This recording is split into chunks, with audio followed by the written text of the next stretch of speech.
Welcome back, WNST, Towson, Baltimore, and Baltimore Positive. We are positively into the holidays. It is my 30th anniversary in Baltimore radio. I wish it had a better outcome than perhaps we had on Sunday, but we're going to make our own outcome on Wednesday. We're going to be over at Costas hanging out in the afternoon. I've gotten the word that John Martin from the Maryland Lottery, we're going to let ourselves play. Bill Cole said he's coming by. I got other friends stopping by. Todd Crandall, who wrestled with me a million years ago. But alas, it will be a bad news week here, and certainly the season sort of slipping in some sort of weird way, even though everyone else loses too. Luke Jones joins us now. I did not wake up early in Tremont, Luke, on Sunday. I did not go to Lucky's Cafe and overstuff myself with overstuffed French toast and do all the things that I usually do in Cleveland. I stayed back this time, and man, if not, theatrics in Cleveland and Baltimore and the rivalry and how it comes down, and now this weird injury to Lamar on a relatively sort of benign thing leaves everything in question to the point where, like, I'm watching Drew Brees on Sunday night after the games, like, saying the Ravens aren't going to make the playoffs and stuff like that. And I know around here we can't talk like that, right? Oh, I think you could certainly talk like that if the worst case scenario comes in and it's a high ankle sprain and Lamar Jackson is out indefinitely, then I think we are talking about that possibility. But to your point, when you look around the rest of the AFC and specifically with the AFC North, Cincinnati Bengals, second straight week, they had an opportunity to gain ground in the AFC North and they come up short. They lose to San Francisco in overtime, even after they had kicked a field goal to take the lead. So we've been saying this for quite some time. I mean, I've said this probably going back 5 or 6 weeks now, as we've seen the Ravens not look like that team that played against the Chargers back in Week 6, where they were 5-1 and they boat raced a team that everyone thought was good. And you're thinking, here we go. I've said all along, the math has been in their favor, and that continues to be true in the AFC North. However, it's not as advantageous as it could have been, having lost to the Cleveland Browns. But, I mean, let's face it, we can talk about the division. We can talk about this team trying to sneak into the playoffs. We can talk about how viable they are in terms of being a contender and where they stack up in an AFC that is kind of looking Kansas City and New England, if you believe in a rookie quarterback. I mean, everything else about that team looks good. But beyond that, it's a bunch of meh. And the Ravens now at 8-5, it feels more meh than championship-like, but certainly Lamar Jackson's ankle, the health of your franchise quarterback, even if he has been struggling over the last month, there's no question about that, but he's not going to be out there. With all due respect to Tyler Huntley, who played admirably, albeit two very critical fumbles that led to points in either direction, or took points off the board in one case, led to a touchdown for Cleveland. You don't have Lamar Jackson out there. I mean, I don't know what we're really talking about here, Nestor. Could they still win the division? Because I don't think Cincinnati, Cleveland, and Pittsburgh are very good. Sure. Do I think they're going to do anything, be relevant in January, which is what it's about at this point, to the point you made at the beginning of our discussion? No, I don't. So the Ravens are barely hanging on, but that grip is going to be determined by the health of Lamar Jackson's right ankle, and we'll find out what that's going to look like here over the next few days, and even beyond that. But depending on if he's going to try to play at less than 100% or whatever the ultimate diagnosis may be. Well, because it's what we do around here and dissecting the game, and I mean, it wasn't much of a game, then it turned into a game, then it turned into decisions, and then it turned into hardball, analyticing this thing into a two-score game when, Bill Cowher and all these guys after the game, and I guess there's sense on both sides, and there's science on your side, the analytics side, but there's also the side of playing in a one-score game psychologically is a whole different game. And you play the game differently. They play the game differently. It gets a little tighter at home in a lot of ways. I know you're going to make the analytic case for this because it's the nerd in you. It's who you are, and I guess it's who Harbaugh is at this point. But it's changed, certainly when the old school Bill Cowher guy says, I kicked the field goal, especially if you have the best. The difference, too, is they have the best. Their field goal's still automatic. Their extra points still. And it's not in any way. It's 50-50 in some places, it feels like. But go ahead. Give me the pushback on this, because I know you're going to take Pro John on this, right? I am, because I don't understand what makes it different about why you want to wait to go for two at the very end. You have to make one either way, right? Is there some inherent advantage you have that you're going to have a higher success rate when you do it at the end of the game? I mean, I'm asking, like, is there some I want to magical? be in a one-score game where I have a Yeah. chance to do that, not in a 9-point game. Okay, That's but where I want to be. but it's no good and you're down by two anyway. The outcome doesn't change whatsoever. If you have to convert a 2-point conversion, like you just Justin Tucker, who cares about Justin Tucker? You don't you need more than 2 extra points. So the point is, I feel like I'm the dumb guy in the bar. I mean, I no, really you're do, not. and You're that's not. fine. Look, But I would have played it differently, right? And look, but and why even though? last But week, I'd why? say I Like, would do it differently, but I don't have all the information he has, right? Like right. that's why we go and ask questions afterward about no cornerbacks last week. But in this particular case, it's very easy to explain away because there's like a book for it now, right? Like literally. I guess my point is, I don't. What's the advantage to keeping it to delaying the 2-point conversion until the end? Like, are you more likely to make it at the end of the game rather than with 8 minutes to go? I I'm like to asking. keep the morale of the troops high. And in a one-score game, the morale I of the mean, troops is different than I I've got to think go we're, down there twice at the end. but that I just don't think. I think people say things that we just say these things because we're used to. That's the way coaches have done it. No, man, I, I'll I hear don't. you. I read Moneyball. I'm good with that. I'm Okay. good. Well, I'm good with the Here's analytics to the point where I know how effective it is. To the point right. where it's effectively driven me away because it's not interesting. This is a different thing. Right. This is a different thing. That it's an 8-point game, and Yeah. there is a whole different energy level to an 8-point game than a 9-point game. Especially when it's 4 minutes left and 2 minutes left. I like a game. So maybe it's the spectator in me. Maybe it's It you know still that. was a game though. They still had a chance. I mean, I'm just saying it's the same exact outcome. If okay, they could have kicked an extra point, and then they Dude, score we a can argue touchdown. through it. And if I open the phone lines now, we would like take phone calls and hear all sorts of cacophony of noise. I'm And I trying to. really do hear both sides Right, of it. right. But I think it changes the game. That would be my answer to you is I when I'm just don't looking know up and how seeing though. 9. I mean, I guess, but you have to get a 2-point conversion. Like this goes back to the same thing that we're talking about all the time when these coaches do these dumb things because they're worried about getting blown out rather than whatever chance they have left to actually win the game. They don't do it because they're so risk averse and they're so embarrassed to being blown out, or in this case, embarrassed to being down 9 as opposed to 7, where then you have a chance to tie the game with an extra point, or you could go for 2 and go for the win there.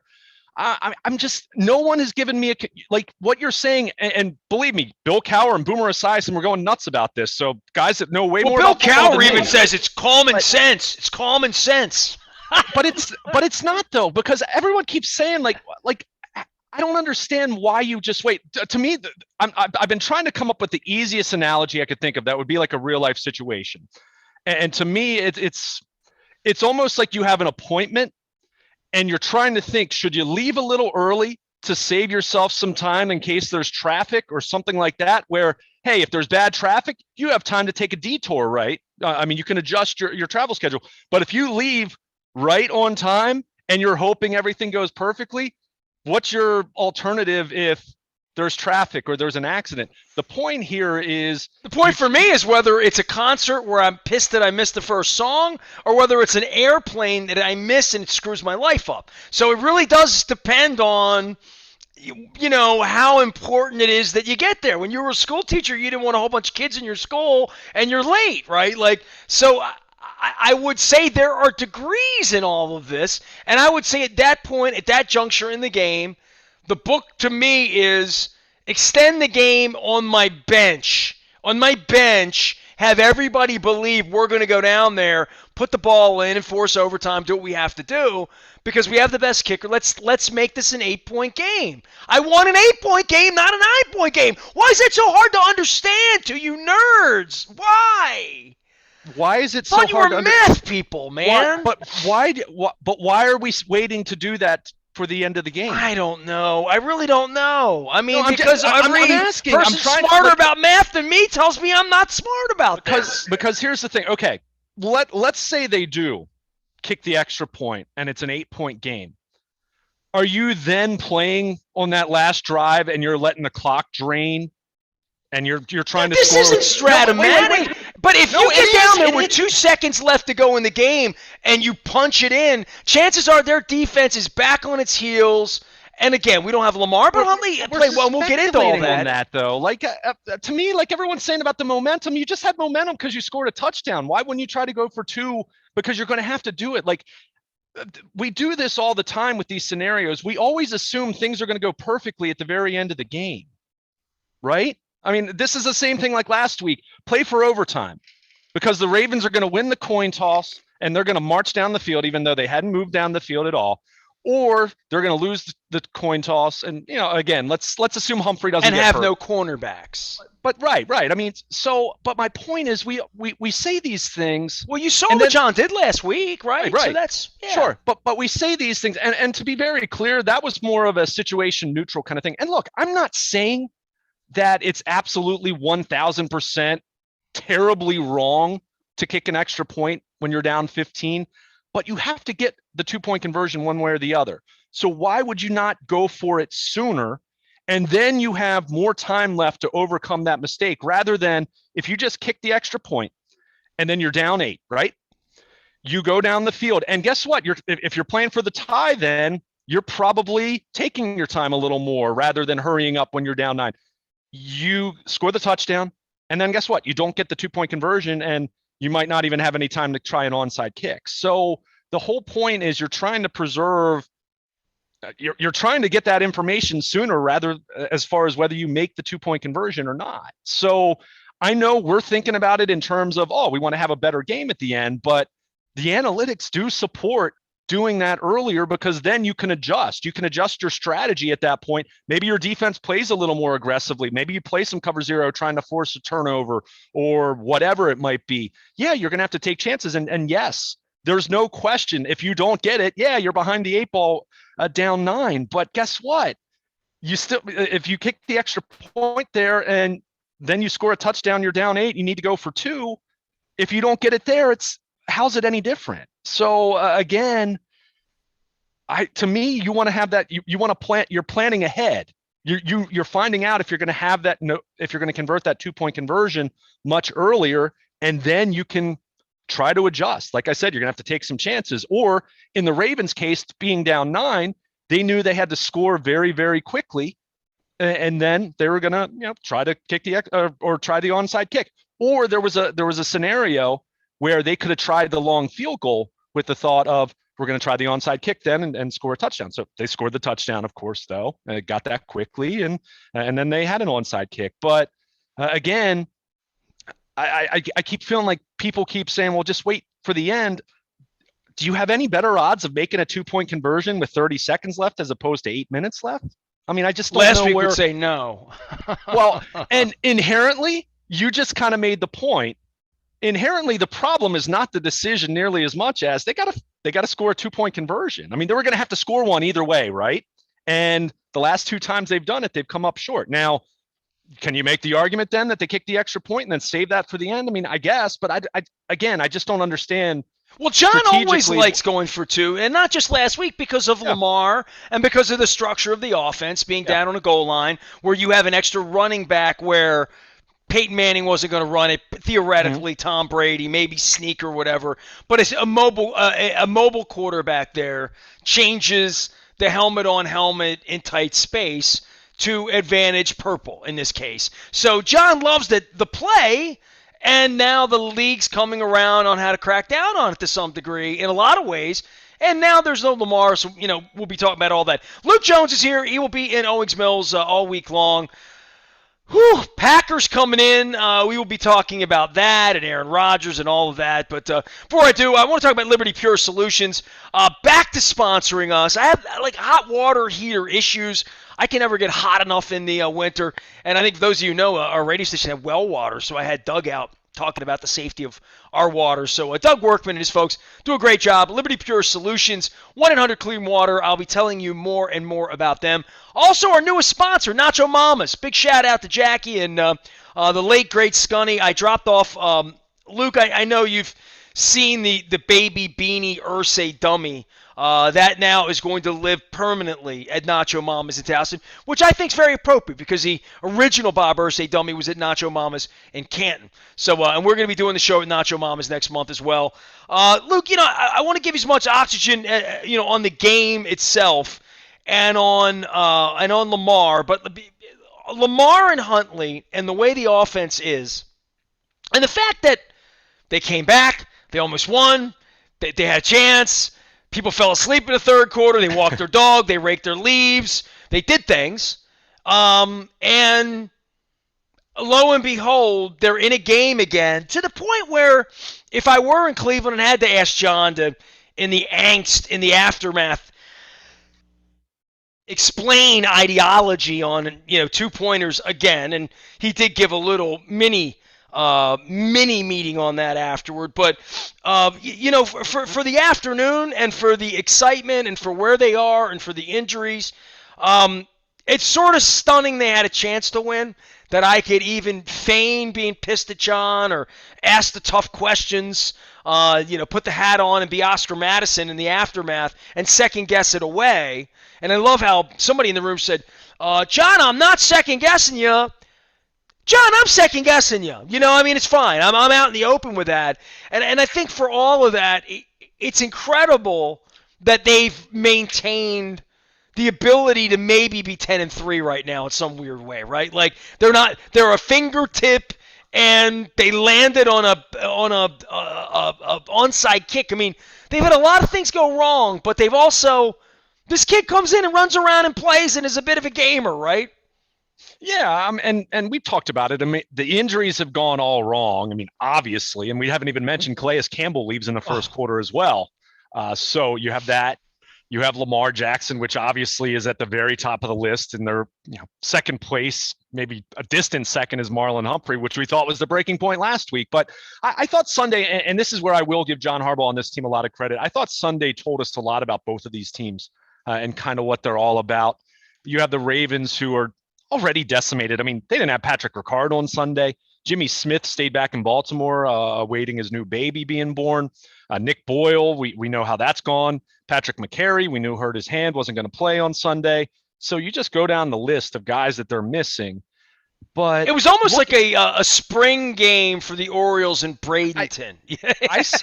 I made the analogy that it felt very last preseason game like, where one team elects to not play their starters and the other team is trying to get their starters some work. I mean, that's what it kind of felt like. But here you have the Ravens who, look, there's no moral victories. Let's be very clear about that. We understand that. But here you have the Ravens who are trailing 24-3, it's 24-6 at halftime. They could have absolutely packed it in. I mean, they make the announcement coming out of halftime. They're getting ready to kick off for the start of the second half. Lamar Jackson's out for the game. How many teams in that scenario are mailing it in at that point? And it's not even a Tyler Huntley or Lamar Jackson thing. It's the whole team. It's your franchise quarterback, guy who's the MVP 2 years ago. Be honest, you were swallowing hard when Sam Cook's over there loosening up, although you and I love Sam. I was almost the entertainment value because the game was so dreadful at that point. I didn't want to see anything happen to Huntley. Dude, I was about to tweet out, don't sleep on Sam. Sam will come in there and sling it. Sam's an athlete. I was actually one of my good buddies, my best buddy who I had season tickets with way back when, right out of college, actually came over, was able to watch the first half with me. First of all, I offered him a cold adult beverage at first, and he declined. But then Lamar Jackson leaves the game, and he got thirsty. He got thirsty suddenly. But besides that, I mean, you're just in a position where this game, I mean, it was awful, and I mean, they had that first down on their first offensive play, and then they didn't have another one until the very final drive. I mean, everything about that said to just lay down, and everything for Cleveland said, hey, go out and bury this team and build some confidence. And the Browns did everything. I don't want to say everything they could, but they did more than enough to leave the Ravens in the game, and the Ravens did enough to keep themselves in the game. Now, I'll tell you something that I didn't like, that I would actually take John Harbaugh a little more task on, was how they handled the end of the first half. The Ravens are backed up in their own territory, and I get it. They had all 3 timeouts, but they had struggled. They had one first down at that point in time until they finally got a first down there. But that, of course, Myles Garrett gets the strip sack, picks it up, returns it for a touchdown.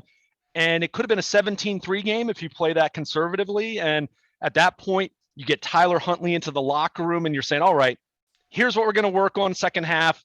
This is what tell us the plays you feel best about. Go ahead and score a touchdown. We're right back in the game, right? But, they give up the touchdowns, 24-3. They did get the field goal, but it's an 18-point game at halftime. I had more of a problem with that if you want to debate and say, maybe you play conservative there rather than, and especially knowing that you're going to receive the second half kickoff.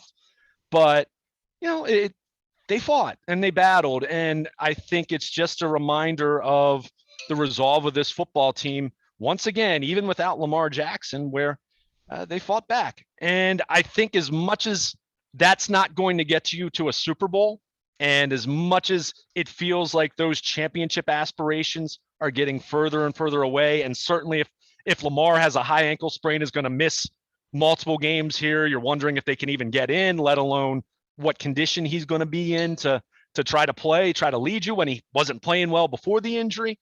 But when you look at this division, again, the juxtaposition of looking at how the Ravens handled being down compared to how the Browns handled being successful, how they handled being ahead. We saw what happened with Pittsburgh on Thursday night where, all right, they came back, but that was just an absolutely dreadful first half against the Minnesota Vikings. And probably our latest reminder that being a Thursday night road team is a big disadvantage, as the Ravens would tell you going to Miami. And then the Bengals. I mean, the Bengals, these last 2 weeks, playing at home in both cases. And look, I think the Chargers and the 49ers have elements of their team that are good, certainly. And I don't want to say they're bad teams. But if you're the Cincinnati Bengals, you got to win those games. And they had a chance. I mean, my goodness, think about it. They could be a game up on the Ravens right now in the division if they take care of business in their home stadium. And they didn't. So it really does tell you, as decimated as the Ravens are, as hopeless as it's beginning to feel in the context of not making the playoffs, but in terms of feeling good about their ability to do anything memorable in the playoffs, that's not feeling good right now, to state the obvious, even if Lamar Jackson's able to come back sooner than later. But it does speak a lot to this division and just how unremarkable it is. Don't get me wrong, it's maybe not as terrible as the NFC East last year where everyone has a losing record and Washington somehow playing in a wild card game in the first round, but it's not a good division. It's just not. I mean, the Ravens with their injuries. It was supposed to be the best, right? And it's the most interesting, but it's not right. It's just not very good. I mean, it's not awful, but it's just very meh. But that said, and again, a credit to John Harbaugh, the coaching staff, and the players that are continuing to fight their you-know-whats off every single week.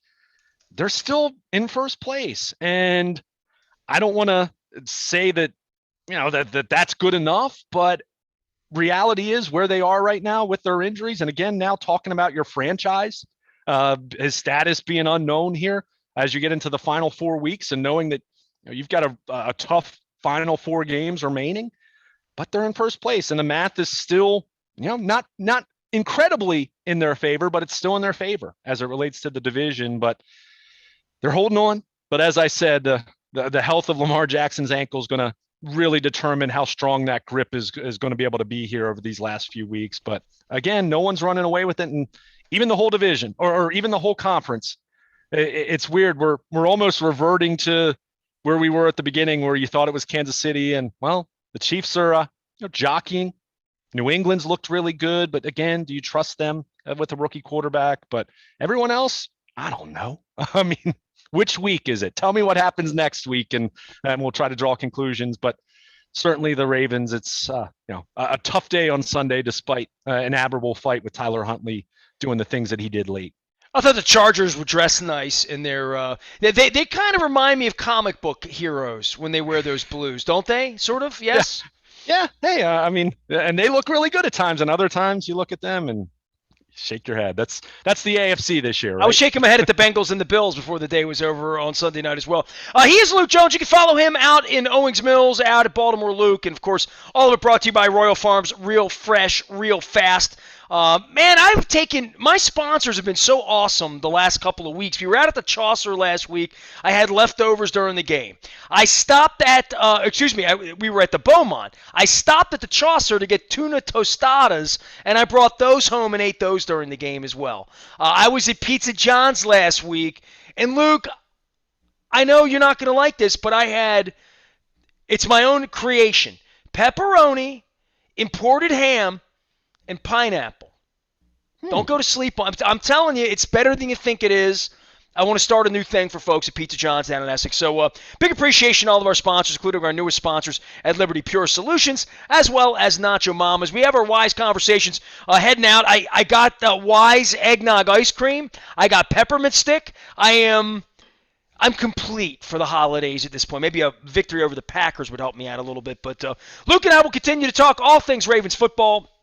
You will hear our pursuits at the Beaumont in Catonsville last week with Don Moeller. A great guest, including Pete Caringi. My Pop Warner quarterback, James Thomas, stopped out. He's assistant coach over at CCBC Catonsville for the ladies program over there. So that was part of the stop. We also had a chat with Pastor Jacobson from Catonsville United Methodist Church about spirituality and God and the holidays and shopping and the supply chain problems and all those other things, as well as the Chamber of Commerce over in Catonsville. I can assure you there is no shortage of chicken and waffles at State Fair, but there is a dispute right now over the raspberry jalapeno sauce being on the menu versus the honey bourbon sauce. I think I'm going to go with like a secret menu, like go animal style over there at State Fair. I am Nestor. We are WNST, AM 1570, Towson, Baltimore, willing to talk about anything other than Lamar Jackson being hurt. Stay with us.